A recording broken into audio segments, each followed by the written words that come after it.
Hello everyone, good morning. तो यहाँ पर आज मैं बना रही हूँ मेहंदी। तो मेहंदी के लिए यहाँ पे मैंने कलौंजी और आंवला को पीस लिया है मिक्सी में। और ये देखिए मैंने यहाँ पे फाइन सा पाउडर बना लिया है। तो अब मैं लगाने वाली हूँ मेहंदी। तो इसके लिए पहले तो मैंने ली है जो प्लेन मेहंदी आती है ना, जो हम हाथों पर लगाते हैं, वो सिंपल वाली हरी मेहंदी। तो अपने बालों की लेंथ के अकॉर्डिंग मैंने यहाँ पे लिए 3 से 4 चम्मच मान लीजिए। इसी के साथ मैंने यहाँ पर ये दूसरी वाली मेहंदी ली है, तो इसका नाम मैं अभी आपको बताऊँगी। तो यहाँ पर आप देख सकते हैं इंडिगो पाउडर मैंने डाला है, क्योंकि मेरे कुछ आगे से बाल एक दो वाइट से दिखते हैं, जो कि मुझे अच्छे नहीं लगते हैं। और है ना, कलर वलर मैं कराना नहीं चाहती, क्योंकि कलर का यूज़ अगर करने स्टार्ट कर देंगे ना, तो फिर बाल पूरे ही है ना वाइट हो जाएंगे। तो कभी भी कलर तो यूज़ करना ही नहीं है। तो ये सारी चीज़ें डाल के फिर यहाँ पर मैंने गुनगुना पानी डाला है, और इस पानी को डाल के मेहंदी बिल्कुल ठंडी हो जाएगी, उसके बाद में लगाऊंगी, अभी तो नहीं लगाऊंगी। मैं आपके साथ में शेयर कर रही हूँ Mamaearth bye bye blemishing face wash and face serum with mulberry and vitamin C के साथ ये आपको मिलते हैं। और ये ऑल टाइप स्किन को सूट करते हैं, और ये मेड इन इंडिया हैं। और ये सारे प्रोडक्ट है ना, इनके अंदर किसी भी तरह का कोई भी केमिकल वगैरह नहीं होता है, डर्माटोलॉजिकली टेस्टेड भी होते हैं ये। और मेरी स्किन पे बहुत ज़्यादा सूटेबल है, क्योंकि मेरी स्किन ऑयली है। सो मेरी स्किन से ये ऑयल रिमूव करने में बहुत ज़्यादा हेल्प करते हैं। और जब मैं सीरम लगाती हूँ उसके बाद है ना, मेरी स्किन एकदम टाइट सी मुझे महसूस होती है। सो ये फेस वॉश और फेस सीरम बहुत ही ज़्यादा अच्छे हैं, और ये मुझे बहुत ही ज़्यादा पसंद आए हैं पर्सनली।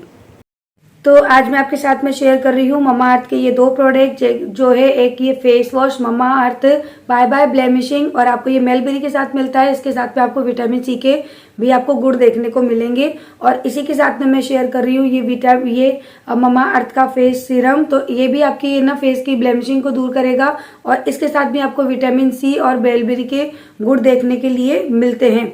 सो ये 2 प्रोडक्ट मैं यूज़ कर रही हूँ। तो ये फेस वॉश है ना मेरी स्किन के लिए काफ़ी सूटेबल है, क्योंकि मेरी स्किन पे ना बहुत ज़्यादा ऑयल वगैरह आता रहता है। सो ये जब भी मैं इस फेस वॉश से अपने फेस को वॉश करती हूँ ना, तो काफ़ी जो ऑयल है ना वो रिड्यूस होता है, मेरा फेस एकदम सॉफ्ट बन जाता है, और जो ऑयलीनेस होती है ना वो बहुत हद तक कम हो जाती है। और उस फेस वॉश को यूज़ करने के बाद मैं यूज़ करती हूँ ये सीरम, जो कि मैं ज़्यादातर नाइट में लगा रही हूँ आजकल, क्योंकि बहुत ज़्यादा ऑयली स्किन को ये प्रोटेक्ट करता है। तो ये दोनों चीज़ मैं लगा रही हूँ, बहुत ही अच्छी है। तो अगर आप भी ममा अर्थ के इन प्रोडक्ट को बाय करना चाहते हैं, तो लिंक आपको डिस्क्रिप्शन में दी हुई है, आप वहाँ से कर सकते हैं। और उसके बावजूद भी अगर आप इनको अदर बाहर की दुकानों वगैरह से खरीदना चाहते हैं, तो वहाँ पे भी इजीली मिल जाते हैं। तो आप अमेजोन, फ्लिपकार्ट, नायका, पर्पल यानी ऑनलाइन की जो वेबसाइट है, वहाँ से भी इनको इजीली बाय कर सकते हैं। और अगर आप ममा अर्थ के किसी भी प्रोडक्ट को बाय करेंगे, तो ये लिंक करता है आपके ऑर्डर को एक वेबसाइट से, true a tree that they plan. और इनका एम है 2025 तक 1 मिलियन ट्रीज को प्लान करने का। जो इनकी एक पहल है ना एनवायरनमेंट को लेकर, वो बहुत अच्छी है। और ये हर महीने 200 टन से भी ज़्यादा जो प्लास्टिक होती है ना उसको रिसाइकल करता है, क्योंकि ममा अर्थ है ना ये एक प्लास्टिक पॉजिटिव ब्रांड है, और इसीलिए मुझे पर्सनली ये बहुत ज़्यादा पसंद है। तो आप ना अगर चाहो तो ममा अर्थ की वेबसाइट से भी इनके प्रोडक्ट को बाय कर सकते हैं, और मेरे लिंक के थ्रू भी कर सकते हैं। लिंक आपको यहाँ पे मिल जाएगी, और अगर मेरा कूपन कोड आप यूज़ करोगे, तो आपको यहाँ पे जो अर्ली डिस्काउंट होता है ना वो मिलेगा। और जो है ना ये अपनी एक्सेस जो डिस्काउंट वगैरह निकालते रहते हैं ना, उसका भी आप फ़ायदा उठा पाओगे। तो अब अगर आप इन प्रोडक्ट को बाय करना चाहते हैं, तो फटाफट से जाइए, आप वहाँ से skin related, hair related, makeup से रिलेटेड किसी भी तरह के प्रोडक्ट है ना, आप इनके वहाँ से बाय कर सकते हैं। आज मैं ना अपने इलेक्ट्रिक कुकर के अंदर सब्जी बना रही हूँ, क्योंकि जब भी कोई हार्ड वाली सब्जी बनानी होती है ना, तो मैं इसी में बनाती हूँ। जैसे कि राजमा हो गए, छोले हो गए। तो सब्जी बनाने के लिए मैंने सारे मसाले निकाल के रख लिए। छोले रात को भिगोए थे, वो धो के रख लिए। टमाटर की प्योरी, प्याज, अदरक, लहसुन की प्योरी मैंने बना के रख लिए। तो यहाँ पर है ना ये जो साबुत मसाले होते हैं ना गरम, वो और कुछ बेसिक मसाले हैं, वो सारे मैंने निकाल लिए हैं। साथ में गुलाब की पत्तियाँ भी मैं ऐड करूँगी, और काली मिर्च, लौंग, इलायची, सारी चीज़ें मैंने निकाल ली हैं। यहाँ पर धनिया पाउडर, लाल मिर्च, हल्दी पाउडर, और जो छोले मसाला आता है ना वो भी मैंने रख लिया है। सबसे पहले मैं यहाँ पे डालूँगी जीरा। तो जीरे को जब हम भून लेंगे, उसके बाद हम डालेंगे धीरे धीरे करके गरम मसाले, और तेल बहुत ज़्यादा गरम नहीं होना चाहिए। तभी मैंने 2 डालनी है साबुत लाल मिर्च, और उसके बाद मैंने जो गरम मसाले निकाले थे वो मैंने डाल दिए हैं। काली मिर्च, लौंग और दालचीनी की स्टिक, और यहाँ पर भी दालचीनी के पत्ते थे, और ये गुलाब के पत्ते हैं, इससे सब्ज़ी में बहुत अच्छा टेस्ट आता है। इसके साथ में प्याज, अदरक, लहसुन का पेस्ट, इसको डाल के अच्छी तरह से भून लेना है हमको। बिल्कुल अच्छी तरह से ना जो ये मसाला है ना ये हल्का सा गोल्डन गोल्डन हो जाए तब तक भूनना है इसको और चलाते रहना है ताकि मसाला जले ना। तो देखिए मसाले ने ऑयल एकदम सेपरेट कर दिया। तो हम यहाँ डालेंगे बेसिक मसाले जैसे कि धनिया पाउडर, हल्दी पाउडर, लाल मिर्च पाउडर और थोड़ा सा पानी डाल के मसाले को भून लेंगे।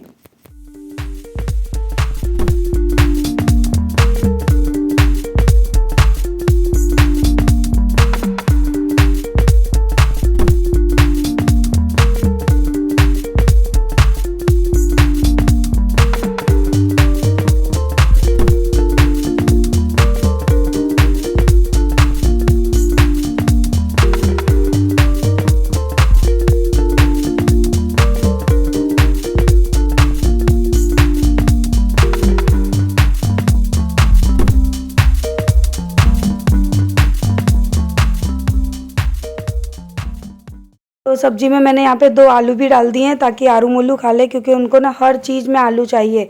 उसके बाद यहाँ पे मैंने छोले मसाला और स्वाद अनुसार नमक डाल दिया और उसके बाद है ना कुकर का ढक्कन लगा देंगे और सब्जी को बनने के लिए रख देंगे। लेकिन उससे पहले अभी यहाँ पे मैंने डाले हैं 3 से 4 आंवला, क्योंकि मैंने कुछ भी खटाई टमाटर के अलावा ऐड नहीं की थी। तो इससे क्या है कि थोड़ा सा कलर भी आ जाएगा और टेस्ट भी आ जाएगा। तो चलिए अब मैं आपको ना खोल के दिखाती हूँ कि सब्ज़ी कैसी बनी। तो देखिए कुकर खोलने के बाद इतना अच्छा अरोमा आ रहा था ना, इतनी अच्छी खुशबू आ रही थी सब्ज़ी से, और देख के ही आपको लग रहा होगा कि खा लें सब्ज़ी। तो सच में बहुत अच्छी बनी थी। और आज मैंने बनाई थी रोटी, खीर और सब्ज़ी। चावल मैंने रात को बनाए थे। तो ये था आज का हमारा लंच। और अब मैं आपसे मिलूँगी कल 15 अगस्त के दिन। Happy independence day. तो अब हम लोग आ चुके हैं स्कूल में और अभी सुबह के शायद 7:30 या 7 ऐसा कुछ टाइम था, ध्यान नहीं है। तो यहाँ पर हमारा हो रहा था ध्वजवंदन, तो हो चुका था। इस बार 4 साल में पहली बार हम लोगों ने थोड़ी सी रैली निकाली, वो भी बच्चों की ज़िद की वजह से, क्योंकि बच्चे बहुत ज़िद कर रहे थे कि हमको हमारे गांव में रैली निकालनी है। तो हम लोग थोड़ा सा ही ले गए थे, बहुत ज़्यादा दूर बच्चों को नहीं ले गए थे क्योंकि गर्मी थी, परेशान हो जाते और इतनी गर्मी में बच्चों को ज़्यादा चलाना ठीक नहीं था। तो थोड़ी दूर तक ही ले गए थे और जल्दी जल्दी गए, जल्दी जल्दी हम लोग आ गए थे। तो सबसे आगे थी फ्रंट में मैं, क्योंकि मैं ही अपने बच्चों को आगे ले जा रही थी। जय थे बिल्कुल पीछे, क्योंकि आगे पीछे हर तरह से ध्यान देना पड़ता है, बाकी हमारा स्टाफ तो है ही, तो हमको इतनी कोई टेंशन नहीं थी। बच्चे भी हमारे बहुत अच्छे थे, सभ्यता वाले बच्चे हैं, तो हमको रैली निकालने में कोई प्रॉब्लम नहीं आई। फर्स्ट बार का एक्सपीरियंस था लेकिन वो काफ़ी अच्छा रहा।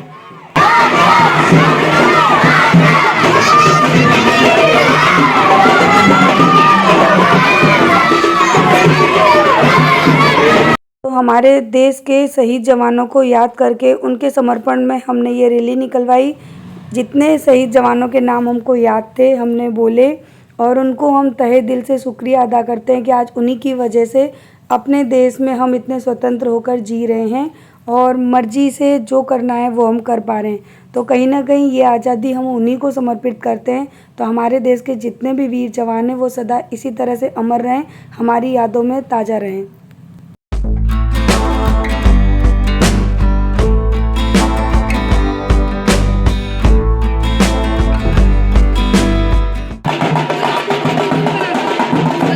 तो रैली से सब लोग आ चुके, हमने बच्चों को रेस्ट करा दिया, पानी वगैरह भी पिला दिया और बस उसके बाद है ना अभी हमने ध्वजवंदन नहीं किया था। तो बच्चे आ गए हैं और अपनी मर्जी से ही झंडे को फहरा रहे हैं, जो कि कितना अच्छा लग रहा था देखने में।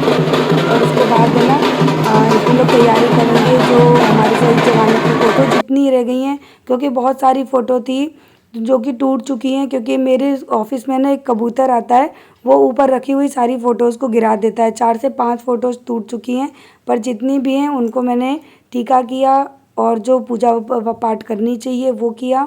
तो कुछ गलती अगर आप लोगों को दिखे तो उसके लिए माफ़ करना। और कुछ फ़ोटो इसके अंदर हमारे शहीद जवानों के नहीं हैं, जिन्होंने देश के लिए काफ़ी ऐसे काम किए जो कि हमारे याद में शामिल रहेंगे। लेकिन सच बता रही हूँ डियर, वो फ़ोटो मेरे टूट चुके हैं और उनको मैं अभी बनवा नहीं पाई हूँ।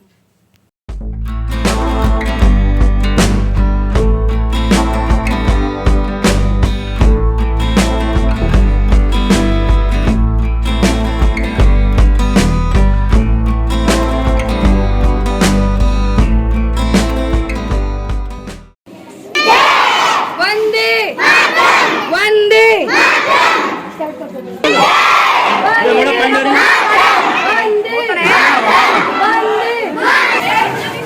तो राष्ट्रगान वगैरह हो गया। उसके बाद हमने बच्चों को यहाँ पे प्रसाद दिया। तो प्रसाद में बच्चों को हमने समोसे और बूंदी दिए थे। तो बच्चों को हाथों में देना तो ठीक नहीं था, तो हम लोगों ने बॉक्स में करके दिए। तो जिस बच्चे को खाना था वो खा सकते हैं, और जिस बच्चे को घर ले जाना है वो घर ले जा सकते हैं। इससे क्या है कि बच्चों के हाथ वगैरह भी गंदे नहीं होते हैं। हाय, हैप्पी इंडिपेंडेंस डे। जय भारत, भारत माता की जय। जय। तो मैं तो आज इतनी भारत माता की जय बोली हूँ कि मेरा गला इतना ऐसा लग रहा है जैसे बाहर से भी सूज गया हो। आवाज़ आप लोगों को पता ही पड़ रही होगी। वंदे मातरम, भारत माता की जय, शहीद जवान की जय। तो बोलते बोलते बोलते बोलते गला पूरा हो गया है खराब। और मैं बहुत चिल्ला रहा था। हाँ, मोलू भी चिल्ला रहा था। स्कूल में हमने रैली निकाली थी, सो इस वजह से आज पूरे दिन बिजी थी, सुबह से बिजी थी। थोड़ी सी क्लिप जो कुछ होंगी वो डाल दूंगी वीडियो में। अभी आकर ये सारे बर्तन धोए हैं और अब खाना बन रहा है। सुबह से मेरे घर पे खाना नहीं बना, बस 4 पराठे बनाकर ले गई थी। स्कूल की भाग दौड़ में कुछ भी फुर्सत नहीं मिली। 2-2:30 बजे तो घर पर आए। फिर तो इतना सर में दर्द, इतनी दिमाग, ऐसा लग रहा था जैसे ये यहाँ का हिस्सा है ना मेरा फट जाएगा दर्द से। चुपचाप आके बाहर सोफे पे लेट गई। और अब शाम का टाइम हुआ है, तब मैंने कपड़े धोए हैं, मशीन में डाले हैं धोने, यानी धुल गए हैं ड्राई करने। और यहाँ पे चावल बना लिए हैं, वहाँ दाल बन रही है। और दाल छौंकने के लिए प्याज मैंने काट के रख लिए। इसके साथ में अभी बनाऊंगी रोटियाँ, क्योंकि सुबह से खाना खाया नहीं है। तो अब पेट भर के ढंग से रोटी वगैरह खाना वगैरह खाएंगे। ढंग से खाना खाने के लिए पहले खाने को ढंग से बनाना भी पड़ेगा लेकिन बोलने में बड़ी तकलीफ हो रही है। ऐसा लग रहा है जैसे यहाँ पर ने किसी ने गले को बांध दिया है, तो आधी आवाज़ आ रही है, आधी अलग जा रही है। तो चलिए मैं आटा लगा लेती हूँ, थोड़ी सी रोटी भी बनाऊंगी। हमारे स्कूल में बूंदी और समोसे हमने इस बार है ना बांटे थे बच्चों को। तो समोसे तो ख़त्म हो गई, बूंदी इतनी सी बची है, तो ये मैं लेकर आ गई थी। एक थैली मैंने बाबा को दे दी, एक थैली बगल में सासू माँ के घर पहुँचा दी, और ये इतनी बची है तो आरू मोलू खा रहे हैं इसको। तो मैं सच में बहुत ज़्यादा थक गई थी, मेरा बिल्कुल कुछ भी करने का मन नहीं था। इसीलिए मैंने दाल चावल बनाए कि रोटियां मुझे थोड़ी ही बनानी पड़ेंगी, 2-3 रोटी से ही काम हो जाएगा और सब लोग पेट भर के खाना भी खा लेंगे। क्योंकि ये वीडियो 2 दिन की है, और जब भाग दौड़ होती है ना तो सच में परेशान हो जाते हैं, क्योंकि मैं और जय अकेले पढ़ते हैं हर काम के लिए। हर चीज़ हम दोनों को अकेले मिल ही मैनेज करनी होती है। और यहाँ पर आरू कर रही है अपनी पढ़ाई, तो वो कुछ पूछ रही थी मुझसे, क्योंकि है ना 16 तारीख को उसका टेस्ट है, तो वो अपने टेस्ट की तैयारी कर रही है। और यहाँ पे साथ साथ मेरा बन रहा है खाना पीना, और इसी के साथ हमारा मिट्टू आ जाएगा हमसे मिलने के लिए। इधर पे भाग गया। सोना मेरा उड़ लेता है, ये सोना मेरा उड़ लेता है और बहुत ज़्यादा ऊधम करता है। घर में उड़ के कहीं भी भग जाता है, फिर हमको ढूंढना पड़ता है कि बेटू कहाँ गया, मेरा सोना कहाँ गया। ये तो ढूंढना पड़ता है बेटू को, बेटू कहाँ भाग जाता है पल पल में। चलो इसी बात पे किच्ची कर दो, डांटी नहीं कर रही हूँ, किच्ची कर दो, कर दो। और नहीं करना, कर दे मेरा बेटा है, कर दे तो।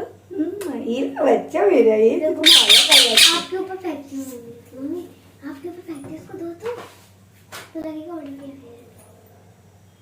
ले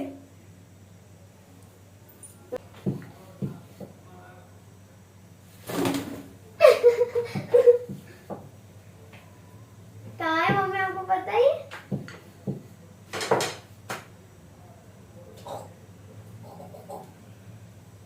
तो अब मिट्टू को ना हम थोड़ा थोड़ा धीरे धीरे करके उड़ना सिखा रहे हैं।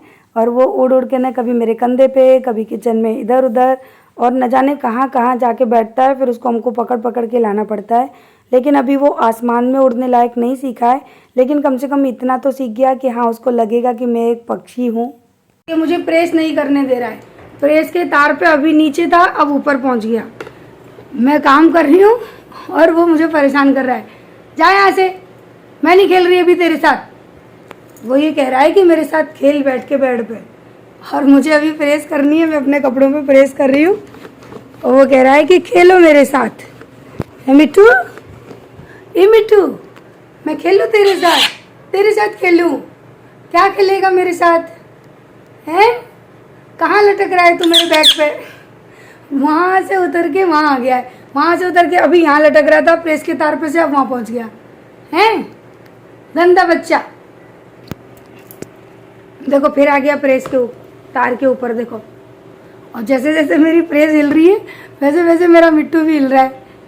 ए मिट्टू, हे मिट्टू। सोना प्रेस का तार है गरम, लाइट प्रेस गरम है। यहाँ बैठ जा, चल मैं जा रही हूँ स्कूल, मैं तुझसे बात नहीं कर रही अभी। बेटू, ए बेटू, ए सोना, ये मेरा बेटा, ये मेरा मिट्टू, ओ मेरा बेटू, ये मेरा सोना। बाय बाय, मैं तो जा रही हूँ, बाय बाय। ये मेरा सोना, बाय बाय। ये मेरा सोनू, बाय बाय। ये सोनू मन्नू, बाय बाय। तुम बोले लाजो पापू है, तुम बोले लाजो पापू है। ये तो बेटू बेटू है, ये तो छोना पापू है मेरा, ये तो छोनू पापू है।